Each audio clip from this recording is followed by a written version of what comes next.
All right. Sorry.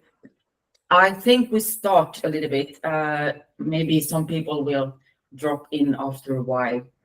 So, welcome. I'm really happy that you wanted to join me tonight. I got so much questions and so much good feedback from my post about Portugal the other day. So, this is why I very quickly set up this little webinar about Portugal. And we're not gonna have a lot of questions during this webinar. I'm gonna try to give you a little bit of overall information for people, even if you want to move here or if you want to travel here. It's gonna be useful information for everyone. And then you're welcome to write questions in the chat. And if I don't answer them in the end of this webinar, I will do it in another movie and post it on my Facebook later. So please just share your questions in the chat if you have someone. So my name is Elise, that I guess you already know. I'm going to tell a little bit more about myself in a while. But first, I'm going to go and start this Portugal program.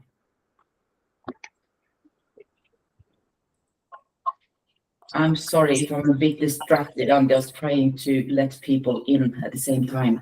They are dropping in here. All right, Portugal. I guess that some of you maybe already have been here, and some of you are planning to come here.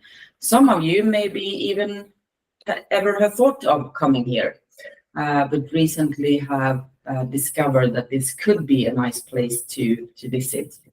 So first of all, I'm gonna just tell you what a little bit what I'm gonna talk about today. I'm also gonna say I'm not gonna talk about taxes or visas or that kind of admin around moving here because it's too difficult to do that in short notice. So I'm going to talk about the climate a little bit, the nature, of course, the Portuguese mentality, a bit of challenges I had when I moved here, for example, what it costs to live here, both to live here or to travel here. How do you find the best restaurants and other tips and tricks? And I'm going to show you some apps that is good to know about. And also, for you who are planning maybe to move here, some basic advice that you need to know before you start looking into buying properties and stuff like that. So it's going to be a little bit of everything. First of all, I want to make sure that everyone knows where Portugal are located. And for you who comes from Europe maybe or have been here, for you it's a no-brainer. But it's actually quite many people around the world who haven't heard about Portugal and doesn't really know where we are. And Portugal is a tiny, tiny little country. So it's nothing strange that not everyone knows about us. So if you see on this picture, you see an arrow down in the left corner of the Europe map, and that is Portugal. And a couple of times I have heard that some people think that we are a region in Spain. Do never say that to Portuguese people because they will be very offended. We are not a part of Spain. Portugal is their own country. In the history, Portugal and part of Spain have been the same country. It has been wars going on in this area for many, many hundreds of years. And it has been conquered by the Moorish people and by the Romans. And it's a lot of stuff has been going on there.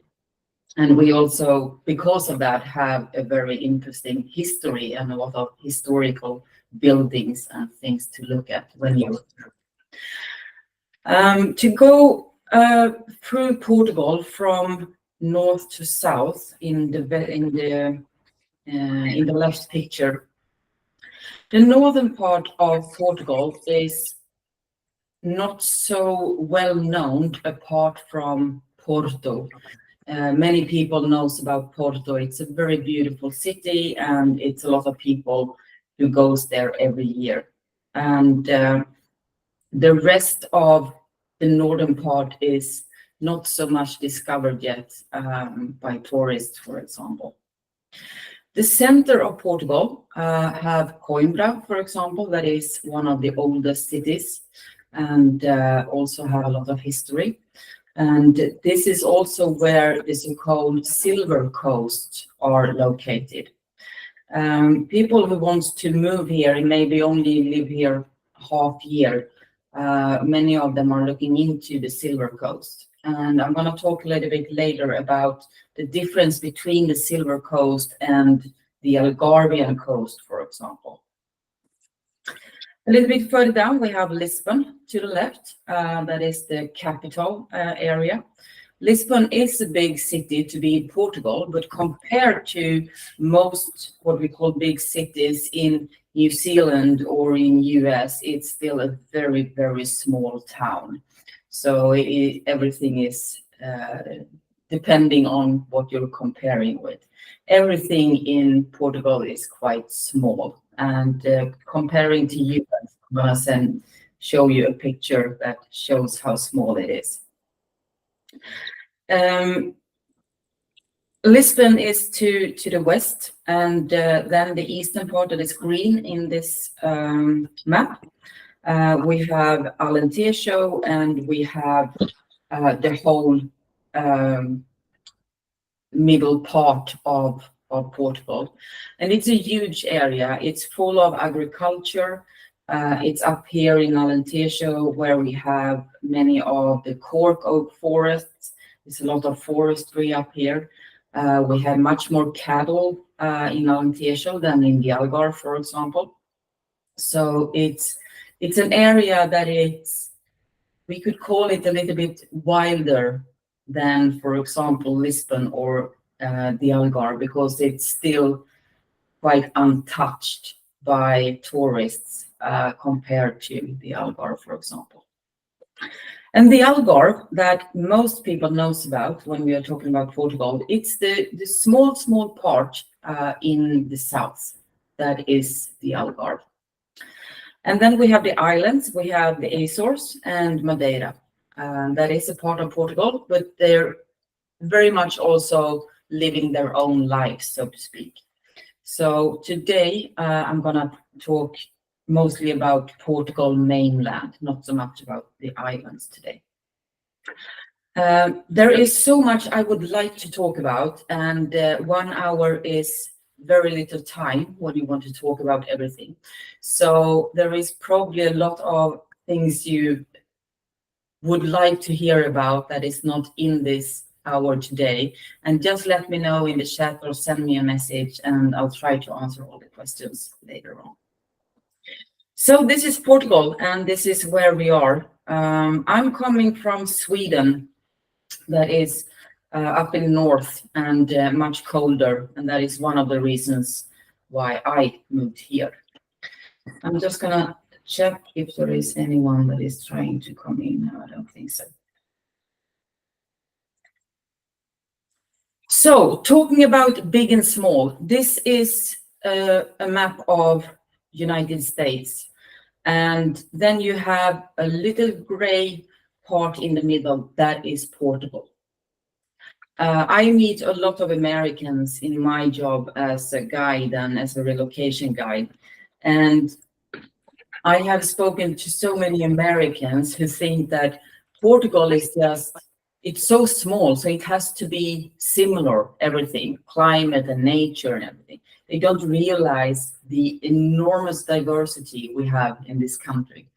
And this gives you a little bit of perspective that it is a small country, but we have so much to offer. Portugal is completely filled of history, of different kind of nature, places to see, things to do. So the opportunities are endless here.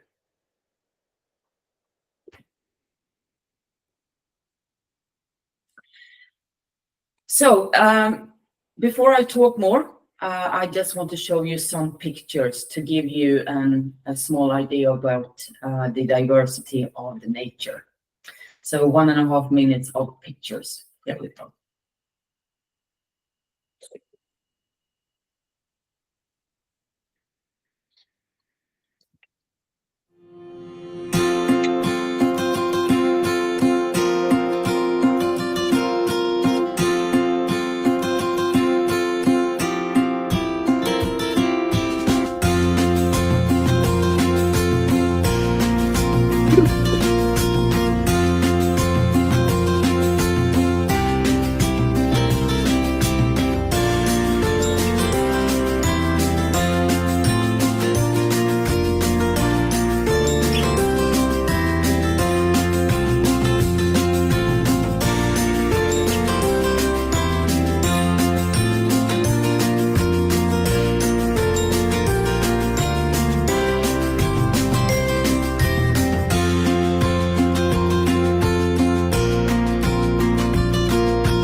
It's a very bad stop in that.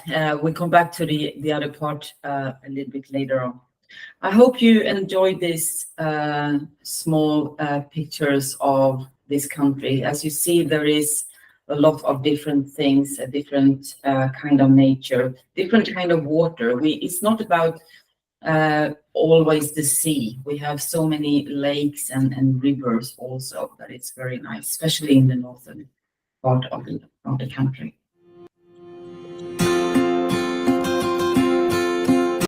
We'll start again, that we don't want. So, talking about nature, here you also see a map of Portugal. And this is to help you realize a little bit about the topography. If we start in the north, you see it's quite a lot of mountains.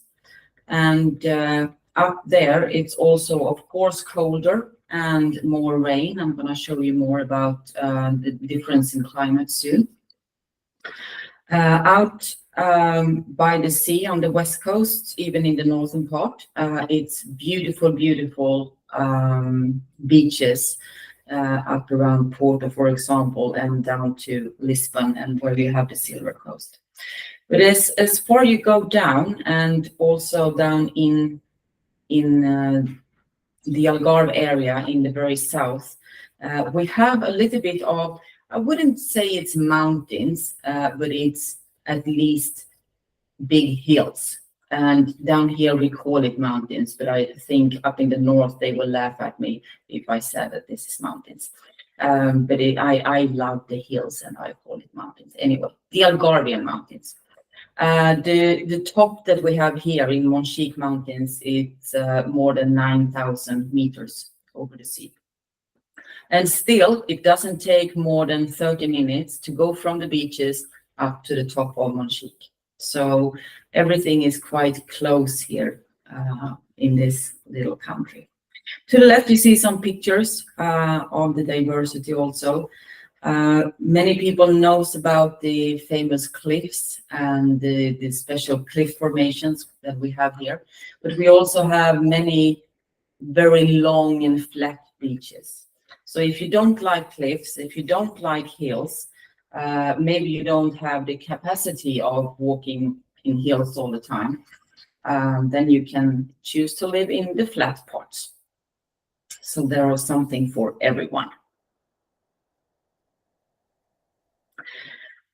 This is pictures to show you a little bit more about the climate.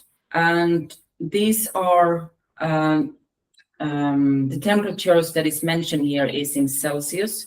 If you're in the States, you need to translate it into Fahrenheit. And this is the average temperature, not the highest temperature. So if we go to the left one, the blue one, that is about the winters. And the winter here is around late October until mid-March, I should say. A little bit longer winter up in north compared to the Algarve.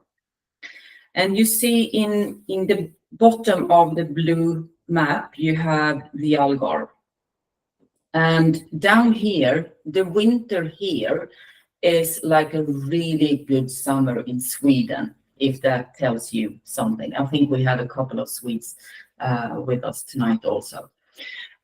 So for me that moved here, it's wonderful. And what the best part when the winter comes is that when it starts raining, all the flowers starts to create all kind of colors in the nature, and everything turns green. So it's wonderful. And if you don't like rain, and you don't like wind, and you don't like damp, and are gonna go here visiting in the winter or are planning to live here, I wouldn't recommend you to live north of Lisbon. I have unfortunately seen many posts on Facebook and heard people talking about they have visited the north of Portugal in the summertime. They fall in love with it, they buy a house, and then during the first winter, they get a shock and say, why didn't any tell me that it's so cold in the winter? So the climate is very, very different in the northern part and even in the central part compared to the Algarve that has a completely different climate to the rest of Portugal. If we look at the other part on the summer, the red one, in the same way as in the winter, we also have it much warmer here in the summer. So if you don't like a lot of sun and you don't like a lot of heat, yeah, maybe the northern part is better, and maybe something in between. For example, the coastline in Alentejo, the region just above the Algarve, has a warm climate, but in the western part by the sea, it's not as warm as it is down in the Algarve, for example. So whatever you're looking for regarding the climate, you can find a place that suits you.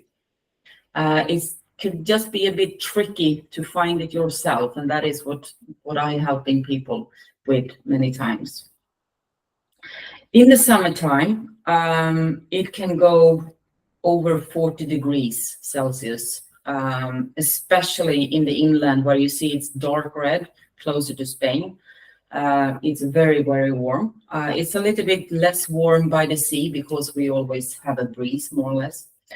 The western part of the Algarve is also different to the central or the eastern part of the Algarve. The western part towards the Atlantic Ocean and towards US, so to speak, it's much more windy out there, and especially the winters are much colder than the summer. If I take clients for a tour, for example, from the central Algarve in the summer, it might be 35 degrees when we start in Albufeira, let's say. And then when we come to the western part, it's not more than 28. So it can be a lot of difference, especially in the winter time. So it's also something to consider when you're choosing the place to visit or live in. The map to the right is about rain. We have rain in the south, of course, in the Algarve also. Unfortunately, we get too little rain during the winters now. So the water is a big problem for us here. But as you see on this map, it's a huge difference towards compared to the northern part. So yeah, well, I love the northern part when it's in the summer. It's very beautiful, but I would never live there because that will remind me too much about Sweden. So that's what a little bit short about the climate. What about me then? why did I, as a single woman, when I was 45, decided to move to Portugal? The story began actually on LinkedIn. I met a woman who lived here already that I started to work with. So we worked with conferences here in Portugal. So I visited her in the Algarve several times, and I fell in love with this place. And then I decided to move. I was divorced after 20 years, so I was single. And I actually just sold everything I had. I packed my car and drove down. And the picture of me to the left, it's in my Volvo that I had when I moved. This morning when I'm actually starting to drive, it was in the February. It was freezing cold in Sweden when I started. And I don't think a Volvo has been so fully packed before ever in history. I had stuff up to the roof and besides me and everywhere. I just had space for myself. And then I set a GPS on the Algarve and avoid highways. So I had the most wonderful road trip by myself down through Europe on small roads, and that was amazing. And for every time I stopped, it got warmer and warmer. So I started in this big winter jacket. And when I came to the Algarve here in February, it was like 20 degrees. So that was also a very nice trip regarding temperature. One of the reasons I moved here was, of course, the climate, also the nature. I'm an animal lover, and I adopted 2 cats. This is Sir George and Sweetie. Unfortunately, they are not with us anymore, but they are probably watching me from somewhere else. And I mentioned this with the cats because we have a problem here in Portugal with a lot of stray cats and also stray dogs. And if you like animals and are planning to be here a longer period of time, we always need volunteers in the shelters that's taking care of both cats and dogs. And if you have the opportunity to adopt a cat or a dog, it's very welcome to do that. If you like horses, there are plenty of places where you can do horseback riding here in Portugal. Magical views both inland and by the sea. So Portugal is definitely a country for people who loves animals of different kind. Sometimes you can also see dolphins. I had some challenges when I moved here, and I'm going to share a couple of them. Many people say, oh, it's so brave of you to move when you're a single woman. But for me, that wasn't really an issue. Portugal is a very safe country. We almost have no crimes, especially not compared to US or South Africa or Sweden. So I have always felt very safe. The biggest challenge for me when I moved here was that I come from a country where we are extremely well organized and we are in time. We're not late for a meeting, for example. And in Sweden, I can have 6 or 7 meetings in different part of the town, same day, no problem at all. I tried that when I moved here. And I can tell you that didn't really work. Everything takes a long time here, a long time. And one of the reasons is because people don't stress. They just don't stress. If they want to have a longer lunch, they take a longer lunch and they open their little store a little bit later. It's not a problem. Or if the cashier meets her neighbor coming to buy groceries, of course, they need to talk about their kids. It doesn't matter if the line is long. They just, need to chat a little bit. And I realized after a couple of months, I said to myself, I can either continue to be angry all the time and be completely stressed out and die in a heart attack in 6 months, or I change my mindset. So I choose to change my mindset. And it works very well. It's all up here. Now, first of all, you can't plan a lot at the same day. You just can't. You have a list of 2 things that you want to do one day. And then you have a list of things that you maybe can do if you have any time left. You always plan for that people can be late, for example. And if you need to stand in line or you need to wait in traffic, instead of getting annoyed about it, me, for example, I check my email, or I just enjoy the sun for a while, or, you know, you can use the time instead of just being angry and annoyed. So that is definitely one of my advice. If you come here, do not stress and do not get stressed that other people not stressing, because that will be very stressful. Yes. So, the other thing that I really like here, that is a big difference, is all the free luxury, that I can actually go out and pick my own oranges or almonds or avocados. For me, that was very exotic, of course. And yeah, life is wonderful. I had a bad time when I moved here, because I moved here in February 2020. 2 weeks after I moved here, COVID hit. So my journey has been a little bit of a roller coaster. But you live and you learn, and what doesn't kill you get you stronger, right? So I'm super strong by now. About costs, a little bit of numbers and some practical information. I choose to just give you some of these numbers to compare with. We have a price index in the whole world to compare how much it costs to live somewhere. And for example, if you compare with San Francisco, California, it's 48% cheaper to live in Lisbon. But it's about the same to live in Stockton, California. So it's a big difference depending on where you're coming from. It's 32% cheaper to live in Lisbon than in Paris.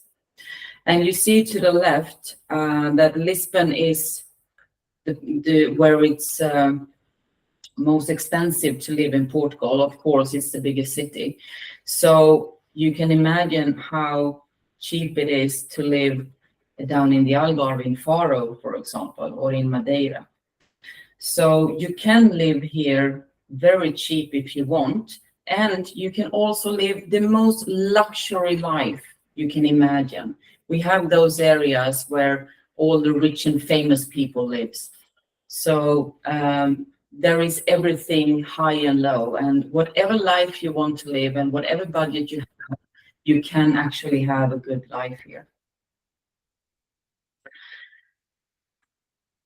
Some numbers regarding housing. I'm not going to read all the numbers, just have a look at it, and I do some comments, and you can have the slides afterwards if you like. For example, renting. People are often asking me, what does it cost to rent an apartment in Portugal? Yeah, well, how long is a string? It depends on what you want and where you want it. But you can find an apartment almost everywhere, even in the Algarve, that have a reputation of being very expensive, for 500 euros per month, plus electricity and water. Of course, you can't have that in seafront by the beach, but 30 minutes from the beach, you can easily have a small apartment. Or I rented a house, a small house, a 2-bedroom house in the countryside when I moved here for 500 euros per month. And I had land, so I could also have a horse. So it all depends on where you want to prioritize your money. If you want to live seafront, yeah, then you maybe need to pay 2,000 euros per month. So you have everything to choose from. Entertainment. One of the best things in Portugal compared to most other countries is that wine and food are very cheap. The Portuguese wines are exceptional good, and you can find a really, really nice wine for less than 4 euros. So it's great, and for some people it's very dangerous. You need to be balanced regarding that. But also to eat out, it's cheap. It's cheap to buy fish or meat. All the vegetables is fantastic here.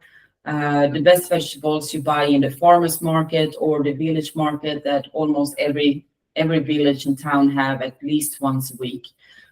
So you buy it locally. And many of my clients, especially from America, I must say, they say it's such a difference in the taste, and they feel much healthier after a while after eating the food here, because the food is actually cleaner, so to speak. We don't have that much prefab food here. Personal care, just to give you a little bit of an idea of what it costs. 4 rolls of toilet paper could be something to compare with. It's easy because everyone is using it, I hope, at least. 237. So also this kind of products, you have luxury stores when you can buy luxury shampoos, for example, but you can also buy the little bit cheaper ones. More about the food. Here you can compare, for example, things that we have on an everyday basis like milk and eggs. And comparing this prices to Sweden, where I come from, it's a huge difference. So I get so much more food for my money here.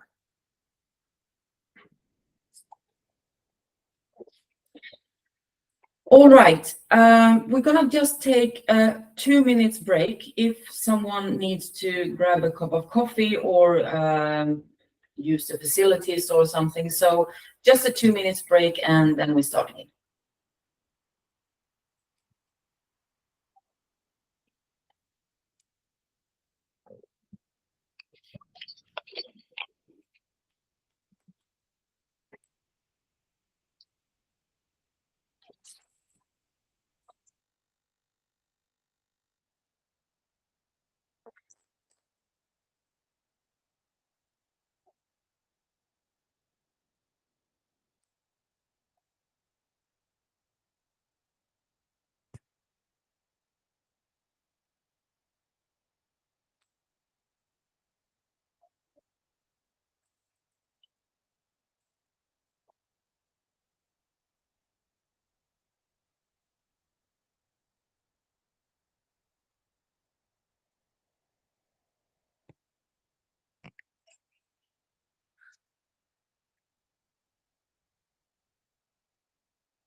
Okay, so let's go back to Portugal and let's start with some more pictures to enjoy.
Doesn't it look nice?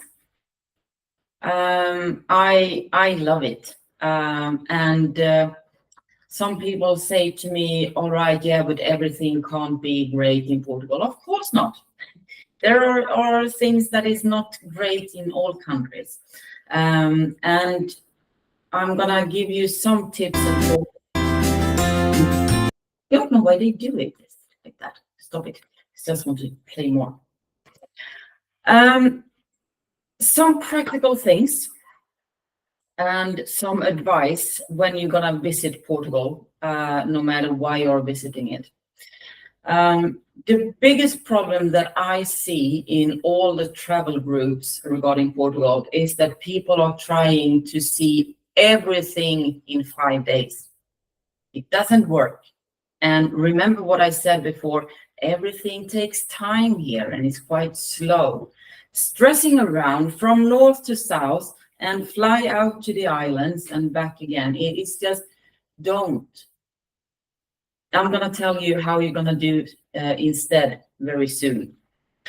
Another advice, if you Google the top most famous things to see or do in Portugal, don't go there between June and September. It's completely crowded and it's hot and it's awful and it's people everywhere and it's not nice at all. Praia de Marinha, for example, in Algarve, is one of the most famous beaches in the world. Well, it's not that beautiful when it's 500 people on it, trust me. So just don't do it. If you want to visit those famous places, go during the winter instead.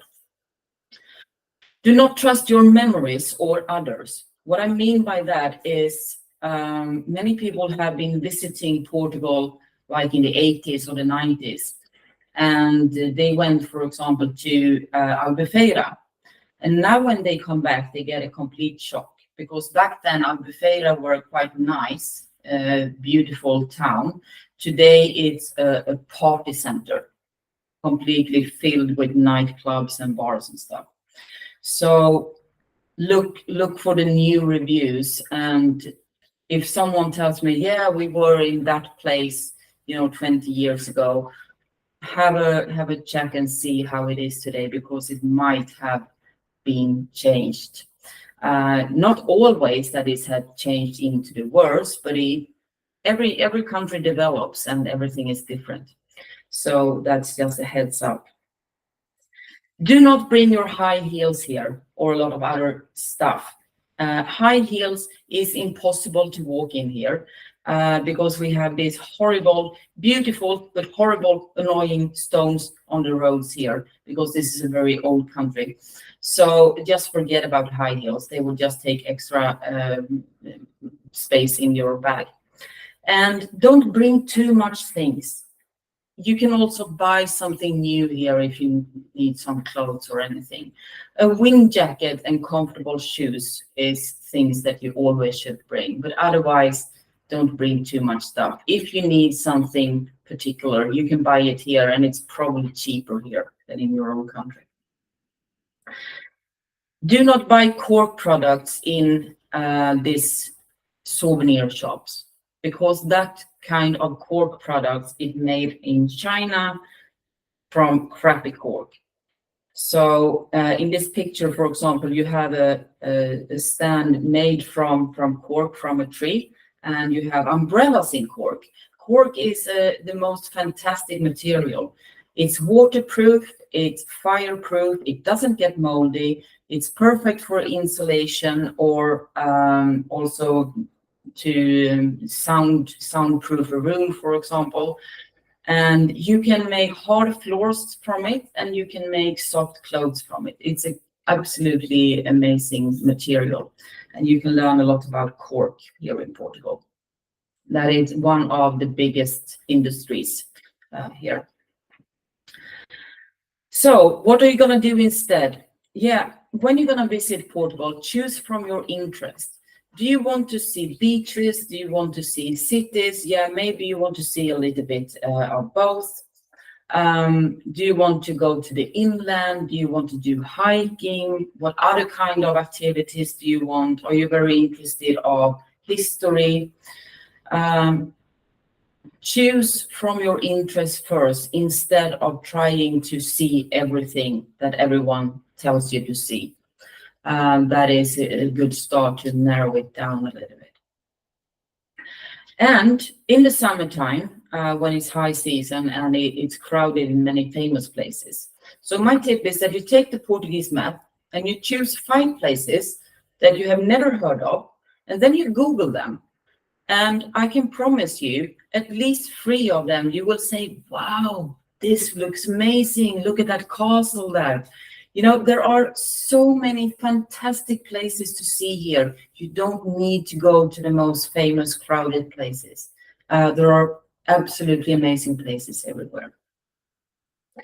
As I said before, look at recent reviews regarding restaurants and places also, because things can change. When you're packing, think comfortable and practical. If you're gonna go here for a party trip, yeah, of course, then you maybe want a little bit different things. But otherwise, in Portugal, you do things outside, and it's often, you know, in the nature. So think practical, and especially comfortable shoes is very important. And instead of all these souvenirs and stuff, go for the authentic Portugal. Go to the small local stores. Go to places that have the local honey, the local pork products, because this is what keeps Portugal authentic. If we don't try to buy from the locals, so to speak, they will soon be pushed out from the China stores and stuff like that. So that is an advice from my heart. And another practical thing, this in the picture you see this plug. That is what we use in Europe. If you're from the States, for example, bring an adapter, or you can buy one here. I mentioned it because that is one of the most annoying practical issues Americans have when they come here, that they can't use their hair dryer or something like that. Food. Wherever we want to travel, we like to eat, right? And the Portuguese food is amazing. Sometimes I hear people saying, oh, the Portuguese food is so boring. It's just some barbecued meat and fries. Yeah, if you go to the so-called expat restaurants in touristic areas, they will serve you quite boring food, exactly the same as they do everywhere. Right now, it's season for the sardines. The Portuguese sardines are very famous. Two other things that is famous that I have on these pictures is cataplana. It's like a stew with seafood that is fantastic. And maybe you saw some pigs in my pictures. We have the black pigs here, and that gives us the black pork. That is exceptionally good meat. So if you like meat, you should try the black pork. How do you find the good Portuguese food? Yeah, well, on this picture, it's typical. This is from Carvalho, one of the most famous crowded places in the summertime. And if you go to these restaurants, yeah, the food will probably be quite okay and probably very expensive. So if you're a tourist, of course, you will end up in this kind of places, but maybe you shouldn't expect the very best food. This looks very nice, right? With sea view. This kind of restaurants often have very nice food. They might be a little bit more expensive, but often you also want to, you can pay for the view sometimes if you really want to have a nice dinner by the beach. But this one, this is an example of the best restaurants in Portugal. The best Portuguese family restaurants doesn't look very fancy or nice, so to speak, on the outside. Because Portuguese people in general, they don't really care so much about how things looks. They care about the love of the food. the ingredients is, and the family love that is running the restaurants. So instead of going to the restaurants that is close to the big streets, just go a couple of neighborhoods inside the town, for example, and stick in your head. If you see a lot of Portuguese people in the restaurant, go there. You will get so much food that is absolutely excellent, and it costs half of the price compared to the more nice restaurants, or the restaurant that looks nice, that is actually made for tourists. So that is my best tip. Other things that is good to know when you come to Portugal is a couple of apps that you should download. One of them is Info Praia. In that app, you can get information about almost every beach in the country.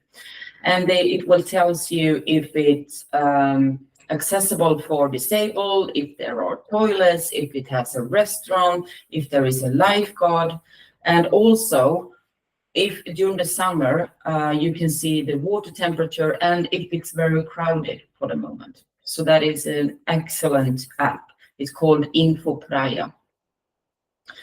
The other app that could actually save your life is the app Tides. When you are walking on the beach here, you can often take long, fantastic walks on the beach, and you go around a cliff. And when you come back a half hour later, you can't walk around that cliff anymore because it's high tide. And that could be extremely dangerous because you can actually get caught. And some of the beaches completely disappears and there is no beach left when it's high tide. So download the app Tides. It will see exactly where you are, or you can type in where you are, and you see exactly when the tide goes up and down, so you can plan your long walks. Another thing that is good to know about is not an app, but it's a website that is good to know about, and also on Facebook. It's Safe Communities Portugal. Safe Communities Portugal has the official information about safety and crisis and things that happens. For example, during COVID, that was the only place you can find information that is actually correct and confirmed. You know what happened during COVID? It was a lot of rumors going on about everything. So Safe Communities Portugal is an excellent website to know about. And in this, you find information for travelers. You find if something happens, where do you find the most important numbers for the police, how to handle the situation if you see a crime or something happens, and all kind of crisis information and safety information. So follow them on Facebook at least, because you find very good information there. So the last minutes of this hour, I'm going to talk a little bit about accommodation, and both when you're going to visit here, but especially if you are planning to move here later on. And this information is very brief. It's just some basic advice that I want to send with you. To find accommodation for a holiday here, of course, you can find a lot about hotels in the normal site. All apartments and bed and breakfast and stuff, most of them here in Portugal, you find on Airbnb or booking.com. That is the two big ones that Portuguese companies and Portuguese owners are using here.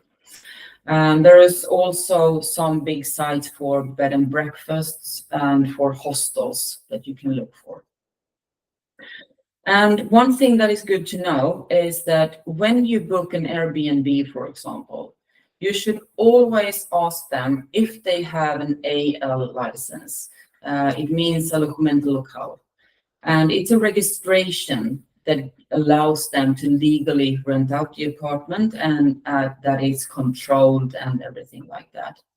If they can't show you that they have a number like that, you should not rent it. And be careful, especially during high season on Facebook in different rental groups, because there is quite many scams out there.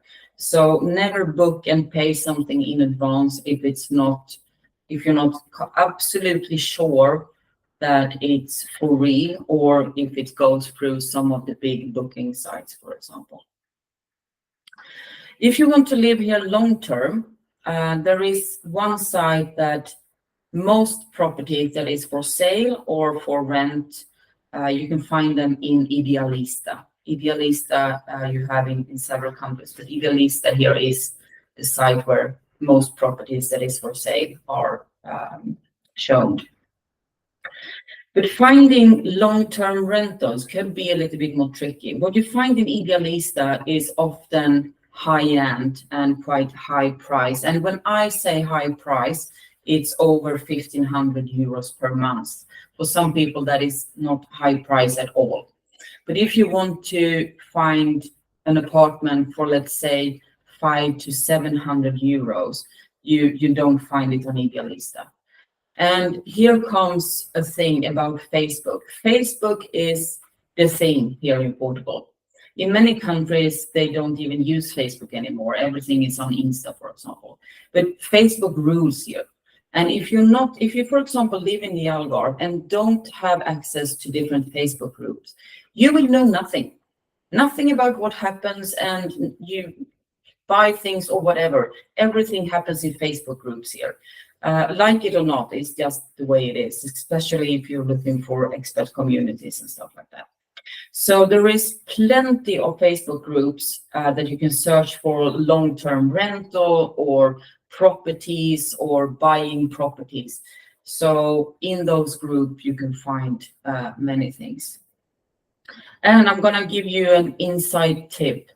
If you're looking for a long-term rental, what you're going to do is that you put out a post about yourself in the long-term rental groups and present yourself as the best tenant anyone can have. Tell a little about yourself, what you're planning to do here, whatever, and then you will be contacted by house owners who's renting out.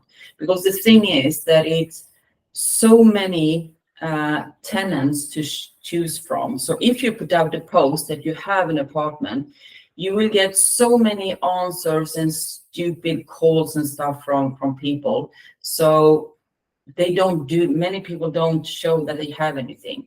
This is why you need to sell yourself. That is how I have found the places I have rented since I moved here.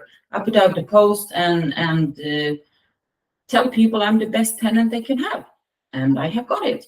So that is a trick. You need to find the house owners in a different way. Some real estate agents also work with rental properties, not that many, but some of them do it. Another tip is to actually drive around, because sometimes you can see a place that maybe it looks decent, but it looks like no one is living there. Knock on the neighbors' doors and see if someone living there. Maybe they want to rent it out. You need to be a little bit creative, especially in some areas that is very popular where it can be a little bit more tricky. And before you buy a property, I'm not going to go deep in this, but this is some basic information that I really, really wish that everyone could have before they start looking at the property. First of all, decide where in Portugal you want to live and which area. Give yourself time to visit areas, both wintertime and summertime. Ask around or use a relocation guide like myself or someone else that can do a deep interview with you. So you base everything on your wishes and your lifestyle instead of listening to everyone else why they live in different places. So start with the location and get to know that location, and then you start to rent and live here for a year before you invest in a property. Because if you haven't given yourself to actually try out the everyday life, it's going to be very hard to know if that is the best place for you long term. Maybe when you have lived here 6 months, you find an even better place for some reason or something happens. So definitely rent first. Another question is, how much space do you really need? In this country, we live outside most of the time. So maybe you don't need 4 bedrooms. Just think about it. Find a buyer's agent, because the real estate agents, as I say in my next sentence here, do not trust information from a real estate agent or from a house owner. And that sounds horrible. And it's just unfortunately the way it is, because the market here is insane. And many real estate agents, they do whatever they can to sell their properties. And the problem is also that when you have found a property you want to buy, even if the real estate agent, they don't try to lie to you, they don't try to fool you, but it's very hard for them to actually have all the information you need, because it's almost only lawyers and a local architect that can give you exact information of what are you allowed to do on this property, where can you do it, and how can you do it. So please do not go out, buy a ruin, and the real estate agent has said, oh, you can build this and this and this, because probably you can't. You can do a lot here, but you need to be very careful and make sure you have all the information correct. And remember, it takes time here. If you're planning to buy a land or a property and build stuff, it takes time. You don't build a new house in 2 weeks in Portugal. It takes time. And also to purchase a property can take a lot of time. So be patient. And that is also why it's good to be here and renting before you buy anything. I know the time is out, but I have only a couple of minutes. So if you can give me that 2 minutes, I'm going to give you some good to know information. You can drink the tap water more or less everywhere in Portugal. If you are in the countryside and they have their own well, maybe you should filter it first. But in general, you can drink the tap water everywhere. Except from in bigger hotels or in bigger cities, you are actually not supposed to throw down the toilet paper in the toilet. And that because the system doesn't, it can't take care of it, so it will clog it up. And that could be a little bit different to get used to when you're not used to it, but you get used to it. Today, I'm surprised every time I can put a toilet paper in the toilet, actually. So everything is about what you're used to. And this sounds stupid, but please do not leave toilet paper out in the nature. The nature can be a fantastic toilet when you're out in the middle of nowhere, but take the toilet paper with you. I'm a lot out in the nature, and it makes me so annoyed that it's toilet paper everywhere in the bushes. Another thing that is just a little bit of a culture crash sometimes. In some cultures, it's very normal to call people darling. And it's nothing wrong with it. If you meet a nice person or a waitress or whatever, you call the person darling. Don't do that here. Darling is not a word that you can use for everyone. Darling is like my boyfriend, and nothing else. And don't do this on a restaurant because they will be very angry at you. Just try to get eye contact and lift a finger. If you order a coffee, you will probably get an espresso. If you want a normal coffee, so to speak, ask for an Americano, then you get a bigger coffee.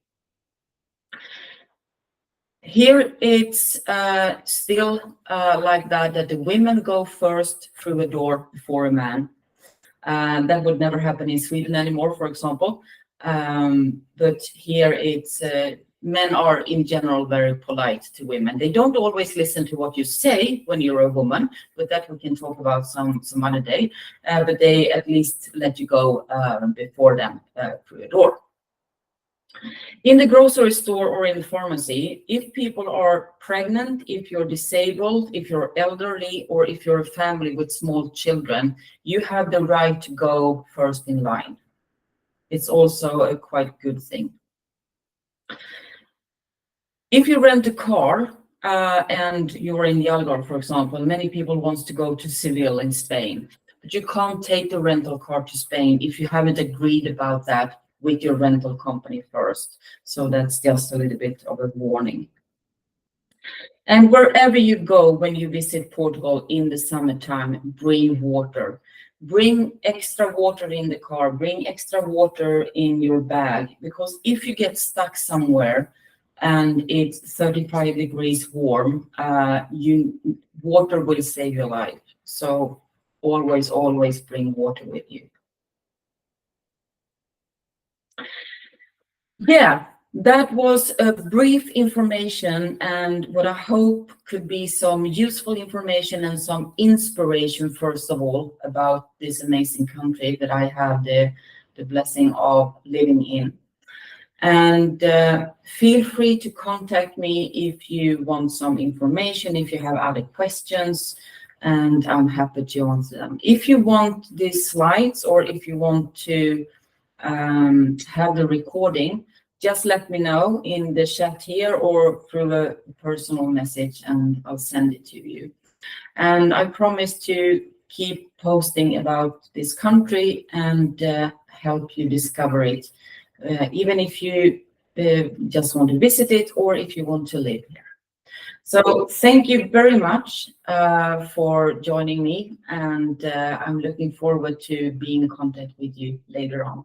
I wish you a good day or a good evening or whatever good you have in front of you, depending on where you are in the world. Bye-bye.